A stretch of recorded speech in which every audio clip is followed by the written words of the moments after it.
சினிமாவில் வாய்ப்பு இல்லை உடனே அரசியலுக்கு வராங்க அப்படின்னாரு. ஆமாம். அப்படிலாம் கிடையவே கிடையாது. தனிப்பட்ட முறையில் தாடி பாலாஜியால் எதுவும் பண்ண முடியாது. தாடி பாலாஜி ஒரு இதில் சேரணும். அந்த சேர்ற இடத்துல நமக்கு ஒரு ரெஸ்பெக்ட் இருக்கணும். நம்ம உணர்வுகளை அவங்க புரிஞ்சிக்கணும். நமக்கான வாய்ப்பு கொடுக்கணும். கொடுத்தாங்க அப்படின்னா நீங்கள் அந்த நமக்கு அப்போ ஒரு பவர் இருக்கும் நம்மக்கிட்ட. இன்னும் கொஞ்சம் எக்ஸ்ட்ரா பண்ண முடியும். உதவிகளோ இல்லை ஒரு போராட்டங்களோ ஏதோ ஒன்று பண்ண முடியும். சிங்கிள் பாலாஜியால் எதுவுமே பண்ண முடியாது. இப்போ நீங்கள் எல்லாருமே பொதுவாக விமர்சனங்கள் வர விஷயம் வந்து நீங்கள் இருக்கிற இப்போ டிவிகேல இருந்தீங்க, அங்கேருந்து வெளியில் வந்துட்டீங்க. ஏன் டிவிகேலேருந்து நான் வெளியே வந்ததுக்கு காரணம் வந்து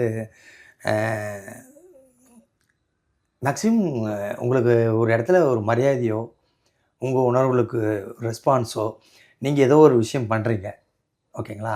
இப்போ அந்த கட்சியில் இருக்கிற எத்தனை பேரும் அந்த ஒரு முகத்துக்காக தான் ஓடுறாங்க பாடுபடுறாங்க. ஆமாம். நான் ஒரு படி அதிகம் மீன்ஸ் அவங்களோட பெரியாள் நான் சொல்ல வரல, என்னுடைய நண்பருக்காக நான் ஓடினேன்.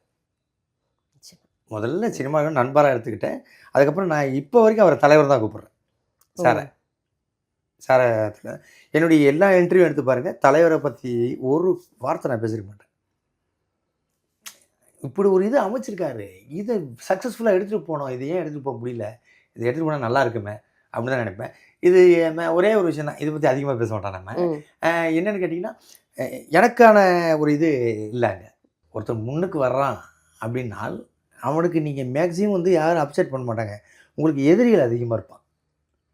பட் எதிரிகள் இருந்தால் தான் நீங்கள் வளர முடியும். விமர்சனங்களை தாண்டி முன்னேறது. நீங்கள் விமர்சிச்சாங்களே அப்படின்ட்டிங்கன்னா நீங்கள் அங்கே நின்றுவீங்க. கரெக்ட்.